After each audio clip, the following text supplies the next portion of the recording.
Men dream of women. Women dream of themselves being dreamt of. Men look at women. Women watch themselves being looked at.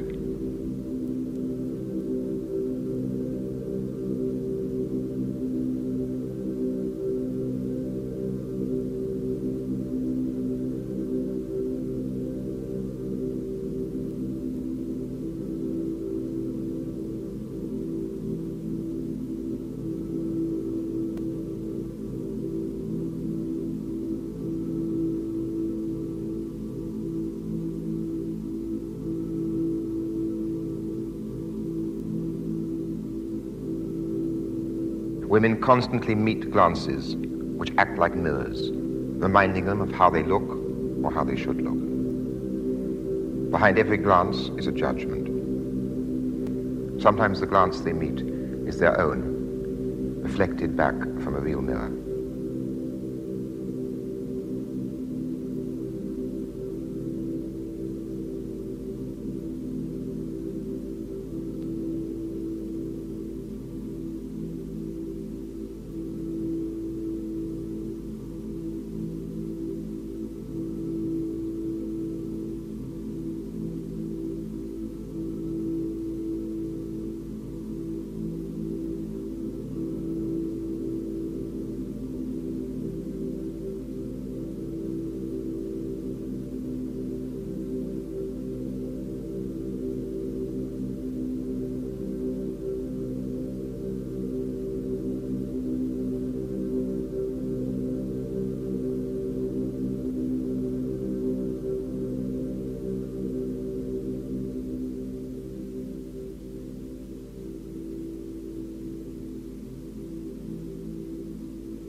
A woman is always accompanied, except when quite alone, perhaps even then, by her own image of herself.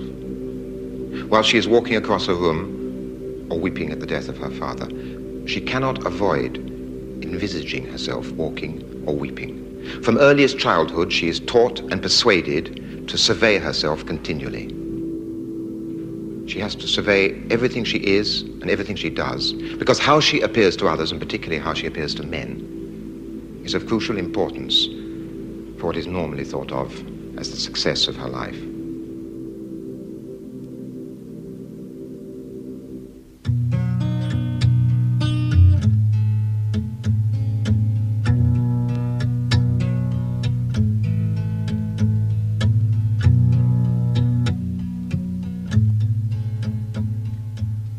A woman in the culture of privileged Europeans is first and foremost a sight to be looked at. What kind of sight is revealed in the average European oil painting? There were portraits of women as there were portraits of men, but in one category of painting, women were the principal, ever-recurring subject.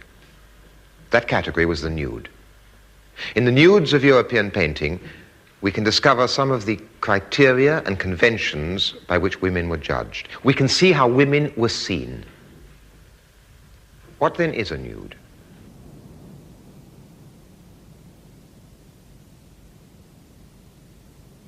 In his book on the nude, Kenneth Clark says that being naked is simply being without clothes. The nude, according to him, is a form of art. I would put it differently. To be naked is to be oneself. To be nude is to be seen naked by others and yet not recognized for oneself. A nude has to be seen as an object in order to be a nude. In the European oil painting, nakedness is not taken for granted as in archaic art. Nakedness is a sight for those who are dressed. That is why Manet's painting, which really marks the end of the period I'm considering, is so profound a comment on all the works which preceded it. The story begins with the story of Adam and Eve as told in Genesis. And when the woman saw that the tree was good for food and that it was a delight to the eyes, and that the tree was to be desired to make one wise, she took of the fruit thereof, and did eat. And she gave also unto her husband with her, and he did eat. And the eyes of them both were opened, and they knew that they were naked. And the Lord God called unto the man, and said unto him, Where art thou? And he said, I heard thy voice in the garden, and I was afraid, because I was naked, and I hid myself. Unto the woman God said, I will greatly multiply thy sorrow and thy conception. In sorrow thou shalt bring forth children, and thy desire shall be to thy husband, and he shall rule over thee. Two things are striking about this story. They become aware of being naked because, as a result of eating the apple, each sees the other differently. Nakedness is created in the mind of the beholder. The second striking fact is that the woman is blamed and is punished by being made subservient to the man. In relation to the woman, the man becomes the agent of God. In medieval art, the story is often illustrated scene following scene, as in a strip cartoon. During the Renaissance, the narrative sequence disappears, and the single moment, which is nearly always depicted, is the moment of shame. The couple wear fig leaves or make a modest gesture with their hands. But now, their shame is not so much in relation to one another as to the spectator. It is the spectator's looking which shames them. Later, as painting became more secular, many other subjects offered the opportunity of painting nudes. But always in the European tradition, the nude implies an awareness of being seen by the spectator. They are not naked as they are. They are naked as you see them.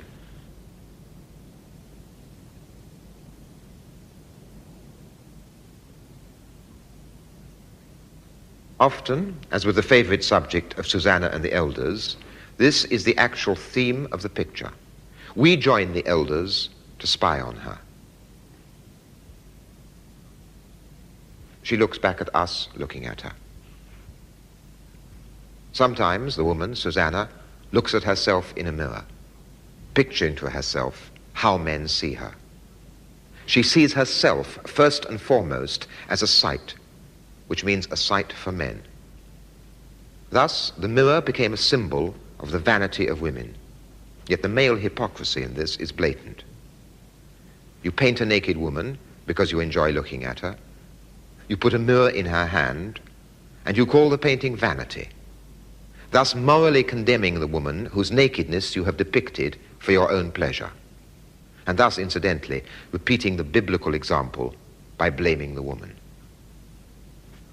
The Judgment of Paris was another favorite mythological subject with the same inwritten idea of men looking at naked women and judging them. Paris awards the apple to the woman he finds most beautiful. Beauty in this context is bound to become competitive. The Judgment of Paris is transformed into the beauty contest. Aesthetics, when applied to women, are not as disinterested as the word beauty might suggest. I don't want to deny the crucial part that seeing plays in sexuality, but there's a great difference between being seen as oneself naked or seeing another in that way and a body being put on display. To be naked is to be without disguise. To be on display is to have the surface of one's own skin, the hairs of one's own body, turned into a disguise which cannot be discarded. Amongst the tens of thousands of European oil paintings of nudes, there are perhaps 20 or 30 exceptions, paintings in which the artist has seen the woman revealed as herself. This Rubens, this Rembrandt, this Georges de la Tour. These paintings are as personal as love poems, and their character is quite distinctive. Most nudes in oil paintings have been lined up by their painters for the pleasure of the male spectator owner, who will assess and judge them as sights. Their nudity is another form of dress. they are condemned to never being naked. With their clothes off, they are as formal as with their clothes on. Those who are not judged beautiful are not beautiful. Those who are given the prize. The prize is to be owned, that is to say, to be available. Charles II commissioned this secret painting from Lely. It's like hundreds of others. It might be Venus and Cupid. But in fact, it was a portrait of one of his mistresses, Nell Gwynn. It shows her passively looking at the spectator, staring at her naked. Her nakedness is not an expression of her own feelings. It is only a sign of her submission to his demand. The painting, when he shows it to others, demonstrates this submission. His guests envy him. By contrast, in another tradition, nakedness is a celebration of active sexual love as between two people, the woman as active as the man. The actions of each absorb the other. In oil painting, the second person, or the second person who matters, is the stranger looking at the picture. Compare the expression of these two women. One the model for what is considered a masterpiece by Ingres, and the other an ill-paid model for a photograph in a girly magazine. Or these two. Just the expression, the look. What do you see? It seems to me that in each pair the expression is remarkably similar, and that it is an expression of responding with calculated charm to the man whom she knows is looking at her, although she doesn't know him. It is true that sometimes a painting includes a male lover, but the woman's attention is very rarely directed towards him. She looks away from him, or she looks out of the picture towards he who considers himself her true lover, the spectator owner. This painting was sent as a present from the Grand Duke of Florence to the King of France. The boy kneeling on the cushion and kissing the woman is Cupid. She is Venus. But the way her body is arranged has nothing to do with that kissing. Her body is arranged in the way it is to display it to the man looking at the picture. The picture is made to appeal to his sexuality. It has nothing to do with her sexuality. The convention of not painting the hair on a woman's body helps towards the same end. Hair is associated with sexual power, with passion. The woman's sexual passion needs to be minimized so that the spectator may feel that he has the monopoly of such passion. There were paintings which depicted male lovers. These did exist, but they were mostly private, semi-pornographic pictures. In most paintings, which were painted to be seen rather than hidden, the only rival to the male spectator is a Cupid. And how extraordinary it is that the pictorial symbol of passion was a small boy. For a similar reason, women in the European art of the oil painting are seldom shown dancing. They have to be shown languid, exhibiting a minimum of energy. They are there to feed an appetite, not to have any of their own. The appetite was theoretically gargantuan. The absurdity of this male flattery, although it was not seen as absurd then, reached its peak in the public academic art of the 19th century. Prime ministers discussed under paintings like this. When one of them felt he had been outwitted, he looked up for consolation. The nude in European oil painting is usually presented as an ideal subject. It is said to be an expression of the European humanist spirit. I don't want to reject entirely the truth of this, but I've tried to add to it, starting off from a different viewpoint. Dürer, who believed in the ideal nude, thought that this ideal could be constructed by taking the shoulders of one body, the hands of another, the breasts of another, and so on. Was this humanist idealism? Or was it the result of an indifference to who any one person really was? Do these paintings celebrate, as we're normally taught, the women within them, or the male voyeur? Is there sexuality within the frame or in front of it? I showed the program, as you have seen it up till now, to 5 women. It began to seem absurd that the only images you were seeing were of women silent, mute. So I showed it to them and asked them to comment not so much on the program, but rather on the questions raised by it. Above all, on the question of how men see women, or have seen them in the past, and how this influences the way women see themselves today. We have an image, of course we all have an image of ourselves, and it's a visual image. But I wonder how much this sort of classical European painting has shaped that image. In my own case, I find it quite impossible when I look at the paintings that you show in your film. I can't take them seriously. I cannot identify with them because they are so immensely exaggerated always. You know, they fasten on to some secondary sexual characteristic, you know, these enormous breasts and sort of great big bee-sting bottoms, you know, and those huge things like that, and they just aren't real. Whereas with photographs, you can feel that is potentially, that's possibly me, although no, it probably isn't. But these nearly all the paintings you have shown are what is called idealized, and therefore they are, to me, very unreal in connection with any deep down image that I might have of myself, and in connection with any deep down pleasure that I might have in looking at another female body. They don't give me that kind of pleasure at all. I can admire them as painting, but they don't mean human beings to me. The image that I compare myself with is the photograph, because it's with photographs that I've been encouraged to think of myself in this way. It is essentially advertising for me that's contributed to this. And consequently, I find it extremely interesting to go back and think of nudes in this way, because I've never done so. But having seen the film, I have no doubt that the same thing applies.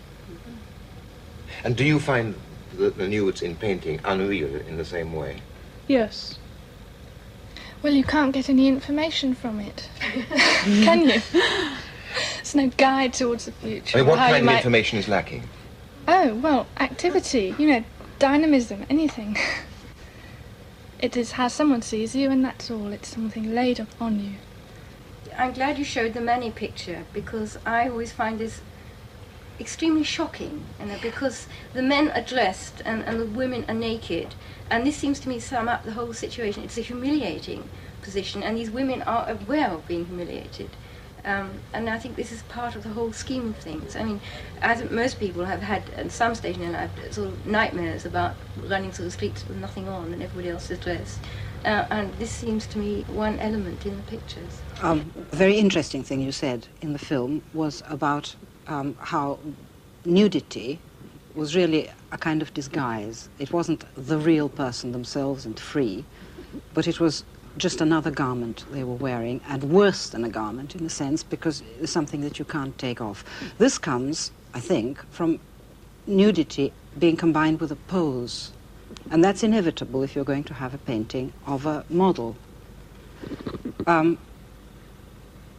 a way, I think that we're always dressing up for a part, always putting on a uniform of one kind or another. And I think women do this almost more than men. Men have only begun doing it fairly recently.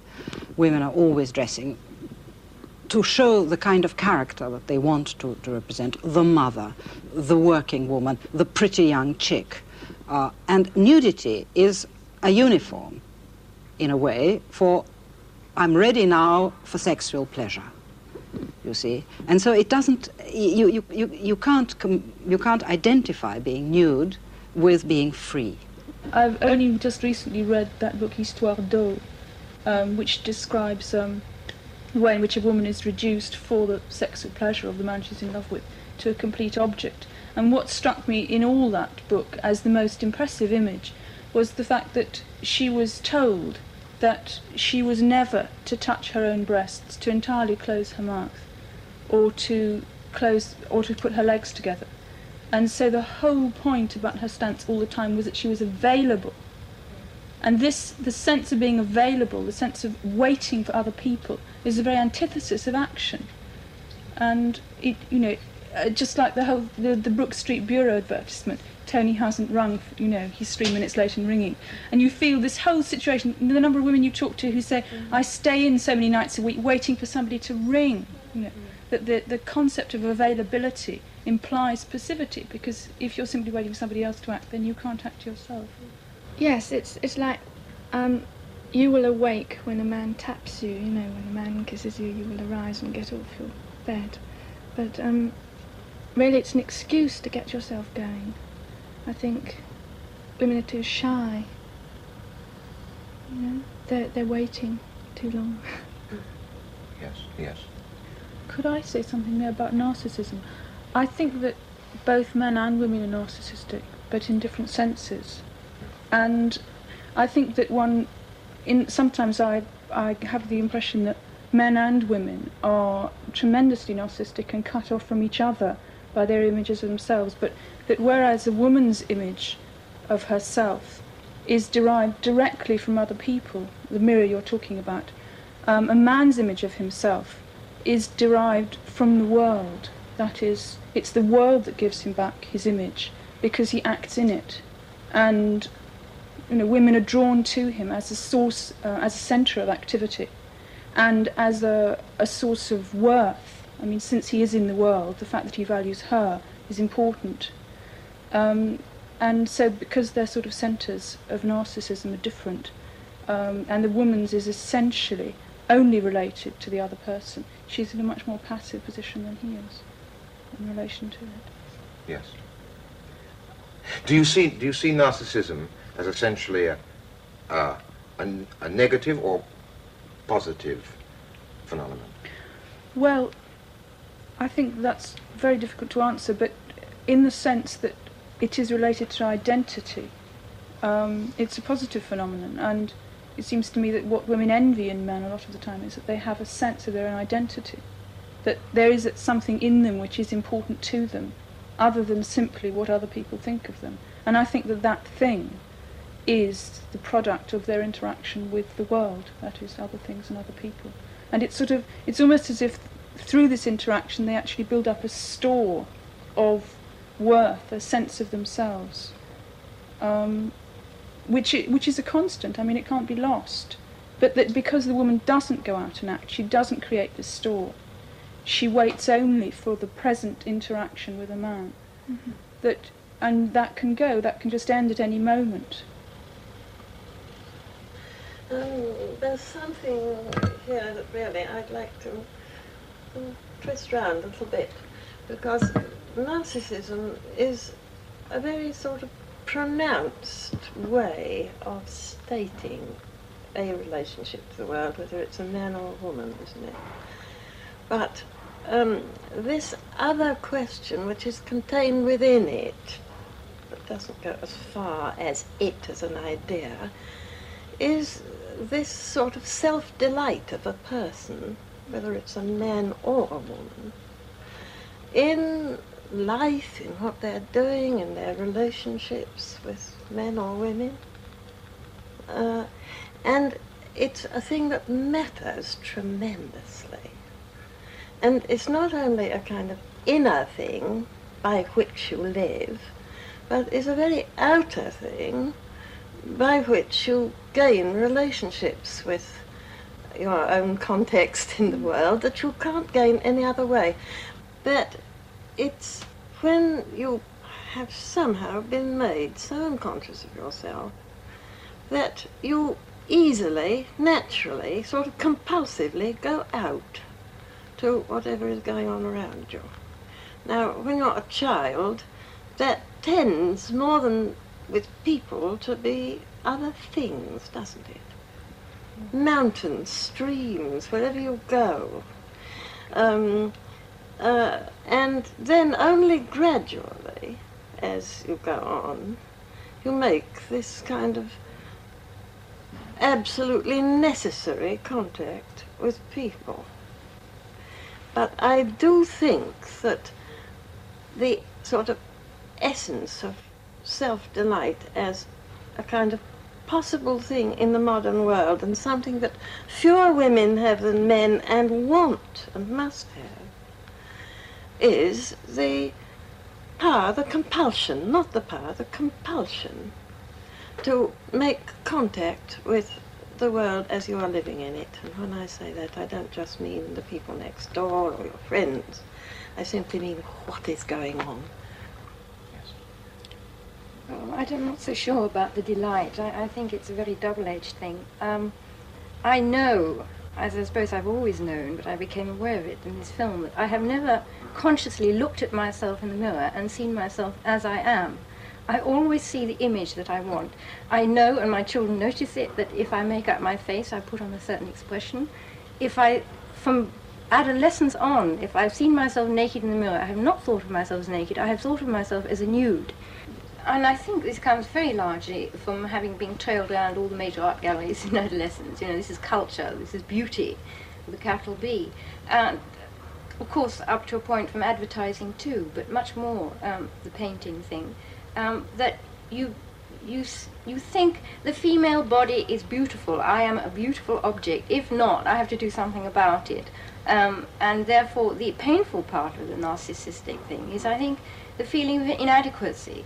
Now, this business of always posing in a mirror, I think one does absolutely automatically, and the result is that if you actually catch yourself in a mirror by chance, that's not deliberately because you're getting dressed or something, you've had a bath, but because there's one in the street, or you catch yourself in a shop window, it's a tremendous shock because you suddenly see yourself as you are, which is windblown, untidy, badly dressed, tired, and so on. You don't see the pose at all. And I think this is what happens to women, that they're always trying to measure up to this erotic image that is projected.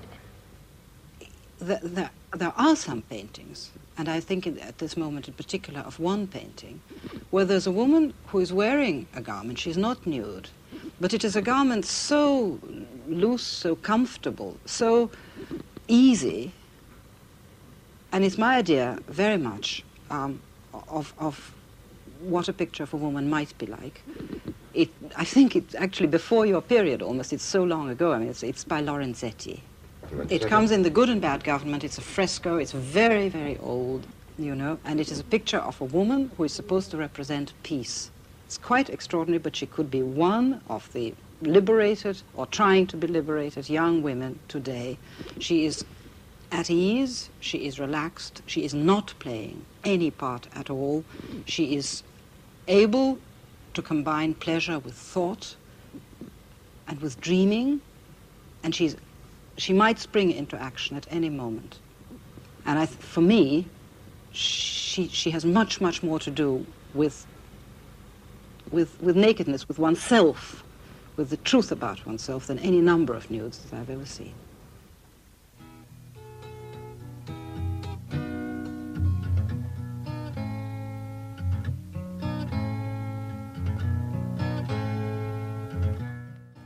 And the third part of Ways of Seeing is here at the same time tomorrow.